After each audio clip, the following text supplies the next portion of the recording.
Welcome back, everybody, to another episode of The Republic We Keep. Today's guest is somebody whose work sits at the intersection of math and equity, Dr. Roberta Schorr, a professor emerita at Rutgers University. Dr. Schorr is a nationally recognized for her research on student engagement, particularly under-resourced urban schools. She has led major research initiatives like urban math teaching and learning project supported by the National Science Foundation, where she analyzed classroom dynamics to understand how teachers can turn confusion into curiosity. So, tell us a little bit about your background and the work that you have done. Hi, as you mentioned, I'm a retired professor at Rutgers University. My field of work was in mathematics education, and I taught at both the undergraduate and graduate levels. Before that, I was involved in helping schools with their mathematics programs throughout New Jersey as part of teacher education programs. Even before that, I taught mathematics in New York City public schools.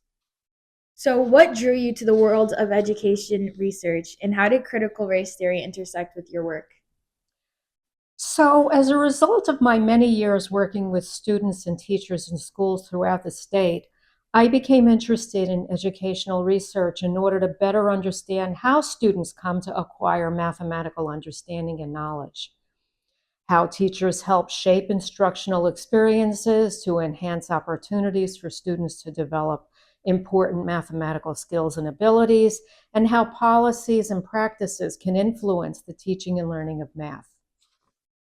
My primary research lens was based on the premise that students build knowledge through their personal interactions with important mathematical ideas as they solve challenging problems. Students and all learners need to grapple with ideas, and that includes working on complex problems, sometimes with others, in an emotionally safe learning environment.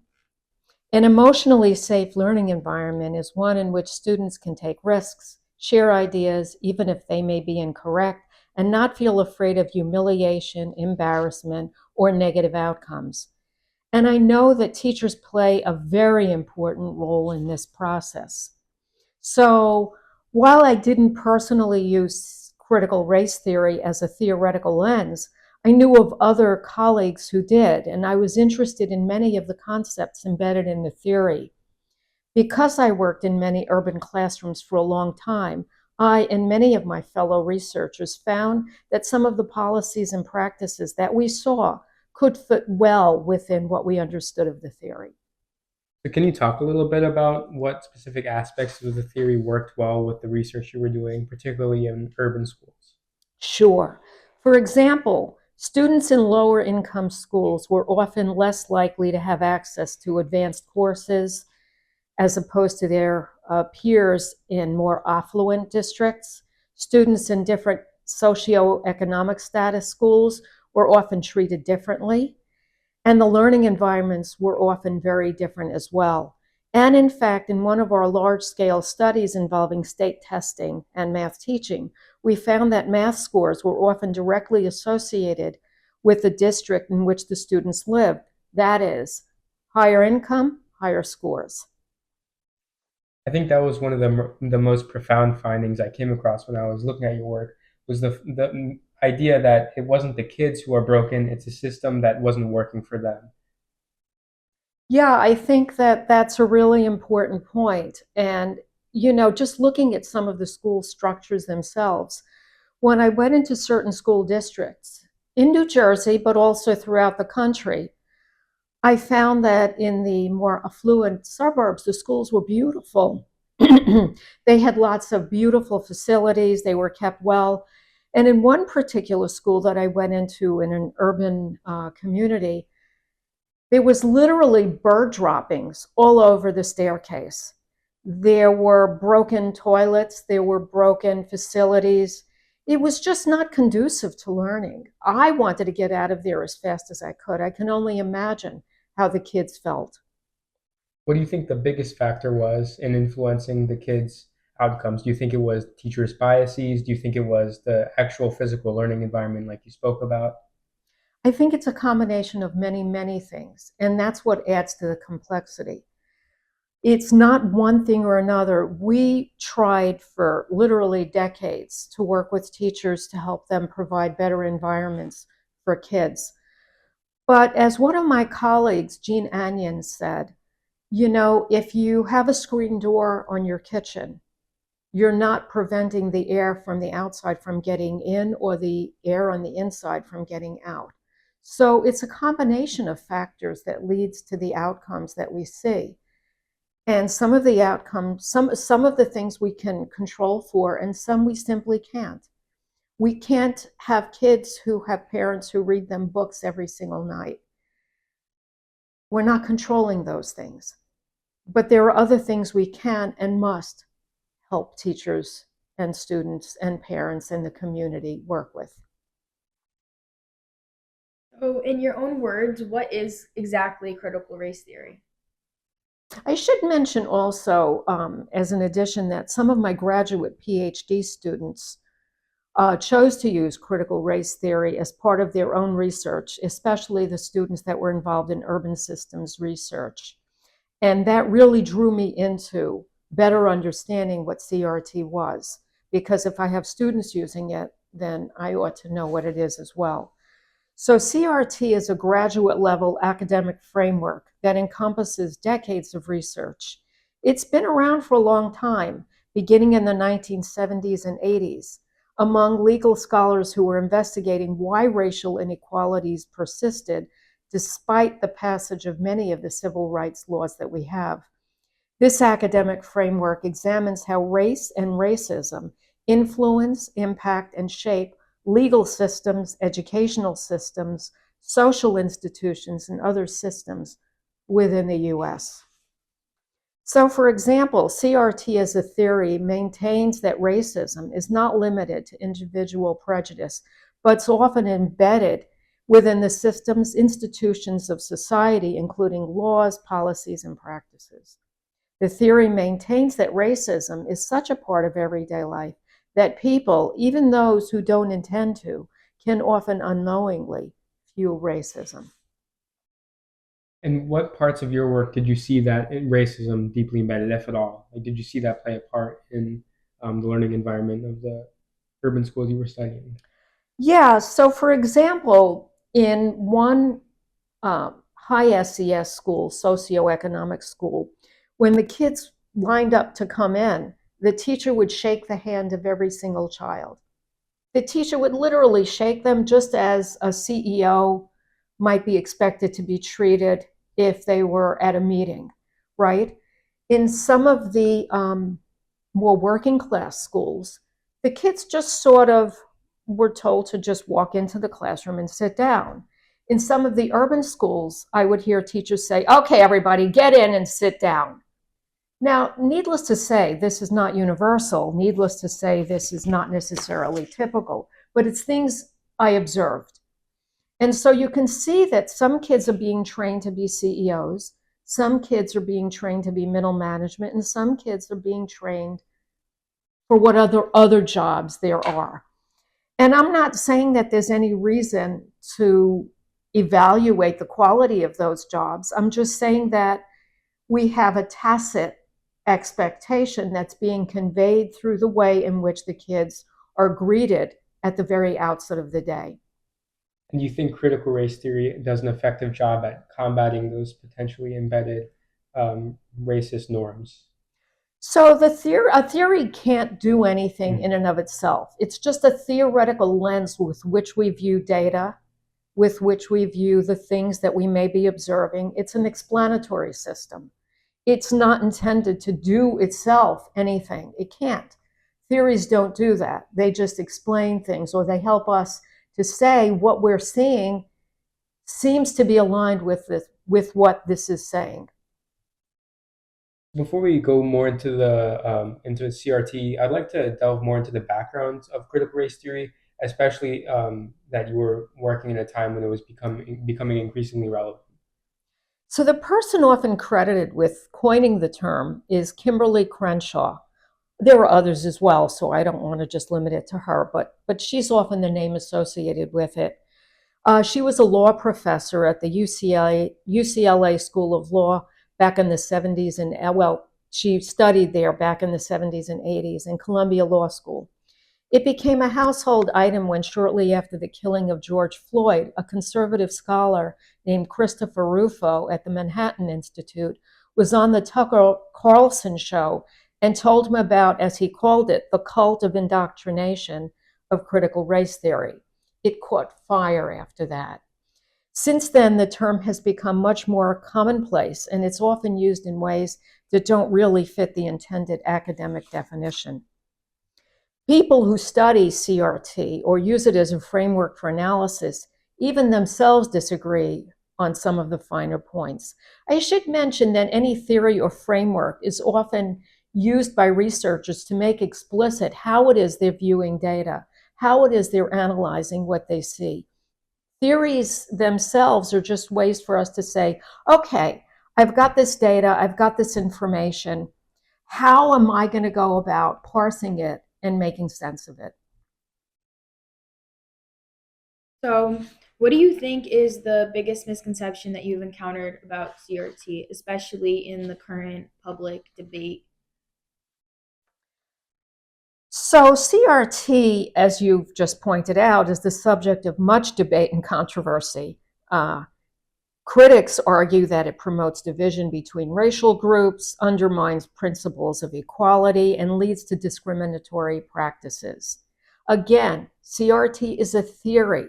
It in and of itself doesn't do anything. It's how it's used that becomes controversial. Proponents argue that these criticisms misrepresent the framework itself, and in so doing, they undermine systemic inequalities and policies that could address it. So some misconceptions are that it's a curriculum used in K-12 schools. CRT is a theory, it's not a curriculum. That it's been taught for years to students below the graduate level. It has not. My encounter with it came with students at the graduate level. I can't speak for everybody, but can only speak to my encounter. That the proponents of the theory would like race and racism to be the primary lens through which all aspects of life are considered and analyzed. That hasn't been my experience, but it's easy to imagine that others would argue that. CRT teaches that American culture is designed to perpetuate white supremacy, and that DEI and other initiatives are the same as CRT. Those are all, I believe, common misconceptions. Proponents, however, argue that these criticisms misrepresent the framework, and in doing so, they undermine systemic inequities and policies that could be used to address some of the issues that are actually out there. Do you think there's any truth to some of these criticisms, particularly when you mentioned that it doesn't trickle down into K through 12? I know that's a concern, especially in some red states, that it is in fact trickling down in K through 12, and that they're teaching younger students these topics. So, what I've seen is that people label anything that has to do with race and racism as CRT, when in fact, CRT is a theory. It's not a practice or a curriculum. You mentioned that CRT has been used in your line of work to examine and better understand some of the racial inequalities in terms of educational opportunity. How has it been effectively employed in your line of work? So, in education, CRT can influence research and conversations about racial disparities in school. It can focus on school funding, different outcomes for different groups of students, differences in the way that disciplinary actions are taken, and other barriers that may be encountered by, for example, Black students. Do you mind sharing a specific experience where you saw CRT being used to understand and deepen a perspective on race and equity in education? Yeah, so in one very large urban district in the United States, one of my students used critical race theory to better understand why some of the groups of students were performing so poorly, and then built a program to bring in Black and Hispanic leaders in industry to come in and speak to the students to give them role models. so that the kids could see themselves in these people and imagine a future for themselves that was different from what they might have imagined before. Hmm. So, I mean, it seems like, especially in graduate school and understanding some of these racial inequalities, it seems to be a pretty effective framework. Why do you think it's gotten so much controversy recently? Do you think it's just a misunderstanding of what CRT is? I think there's a number of reasons.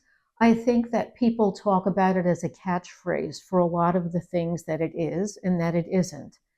And there are a lot of catchphrases that get us in trouble and a lot of catchphrases that seem to work under limited circumstances. And I think that that's what CRT has been a victim of. So, for people who've used it to basically say anything involving race and racism is broadly categorized as CRT, I think they've missed the point. CRT is a way to understand why there are so many inequities in the structures and the systems we have. It's not intended to be DEI. It's not intended to be woke. It's not intended to be any of the things that people have taken up as issues in the current environment. So, what do people mean when they say they want to implement it in K through 12? That's tough. I don't really know because CRT as a framework for viewing data, well, that's okay as long as people with the proper knowledge base are doing that research and doing the analysis.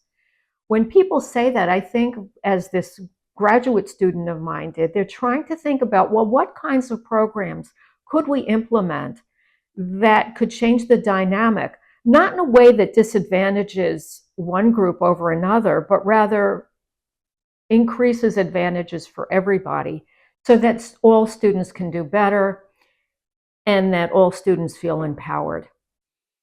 So, with that being said, what do you think that a productive conversation about race in schools actually looks like in the K through 12 level? Well, first of all, we teach history in the way that history occurred, not in the way we wish it occurred. And I think that's important that all students have opportunities to learn about the history of the United States in a very fair and impartial way. And that includes the history of racism. And I don't think that we should teach it in ways that make one group or another group feel bad about the history, but rather understand the history in the historical context in which it occurred. And I think that people need to be very sensitive to the fact that students are going to perceive things in very different ways. And the goal is not to hurt any group of students, but rather to make them aware that these are things that occurred. They are not personally responsible for the actions of slave owners, but they need to be aware of the fact that slavery existed and the lingering impacts of that kind of a system exist today.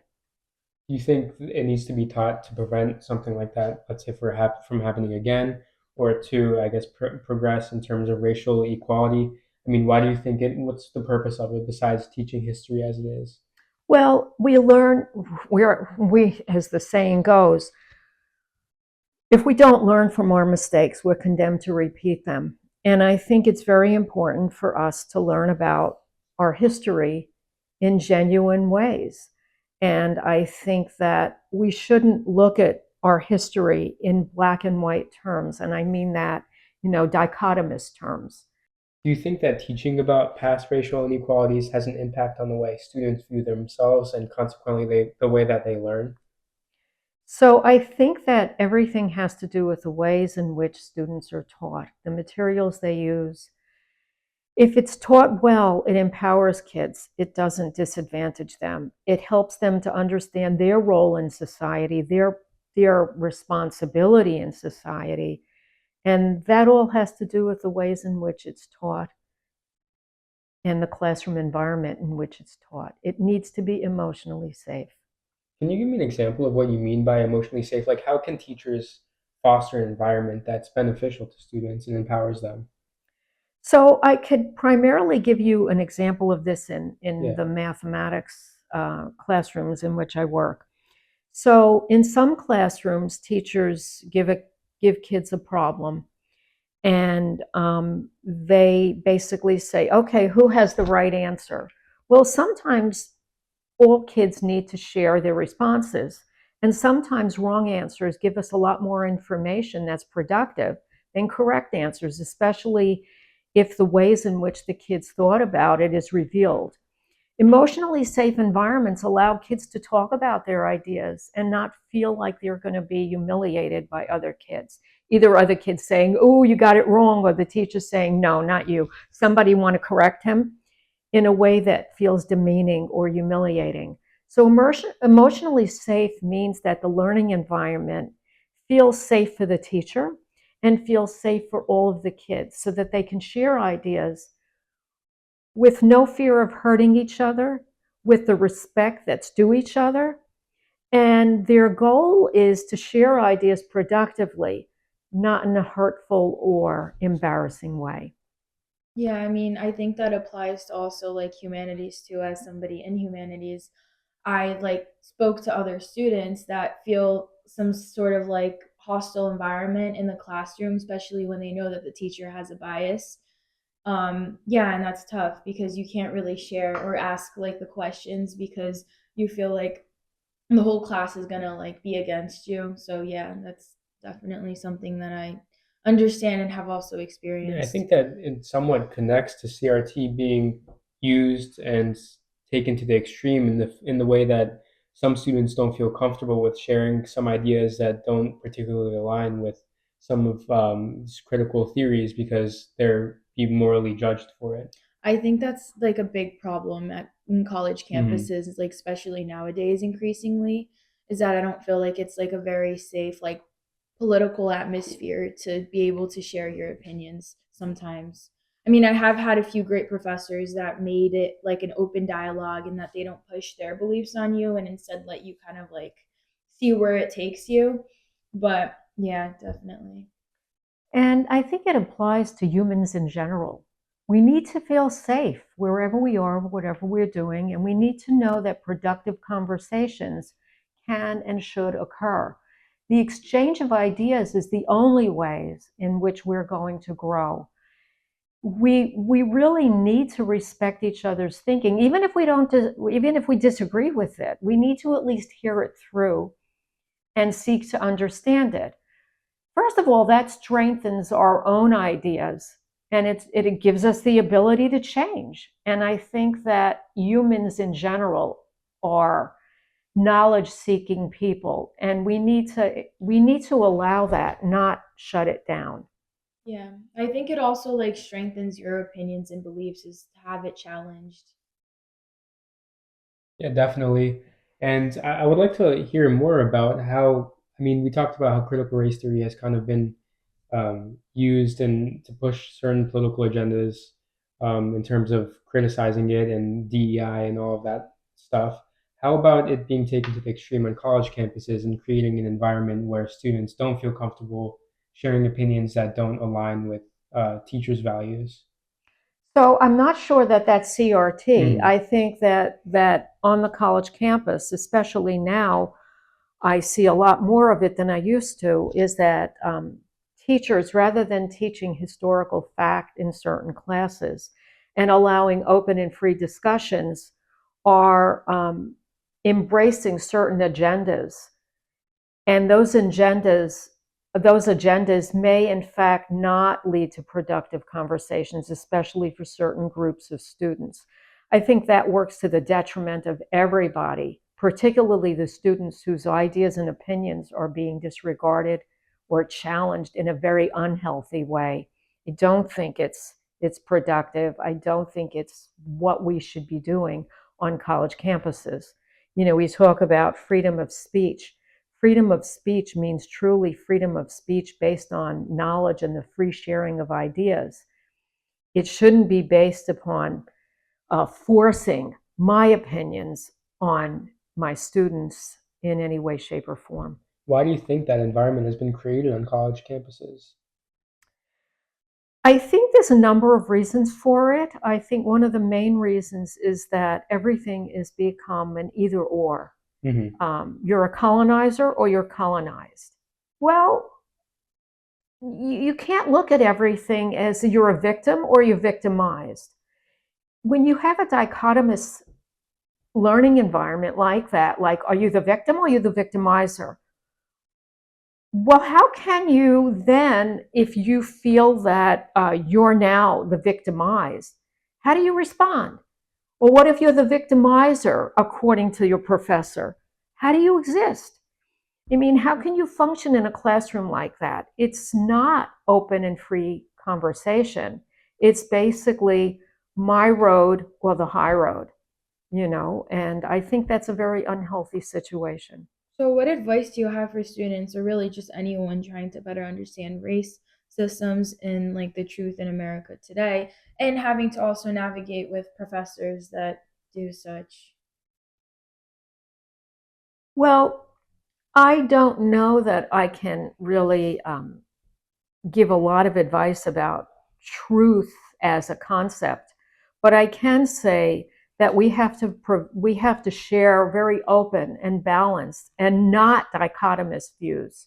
I think that by limiting the conversations we have to you're either this or you're either that, we've moved away from truth, as you just mentioned, and we've moved toward pushing an agenda. And I think that's unhealthy. Yeah. And I know that's been some of the criticism with CRT is that whenever they've encountered criticism of some of their theories, it's easy for them to claim that that's just embedded racism, the criticism, versus it potentially having some truth because of this idea of the victim and victimizer. Yeah, I think you're raising a really important point. All right, I think that covers it for today. Thank you so much for coming on to the Republic We Yeah, Keep. we really appreciate you coming and taking the time to talk to us about such an important topic. My pleasure. Thanks everyone for listening and stay tuned and check out our website.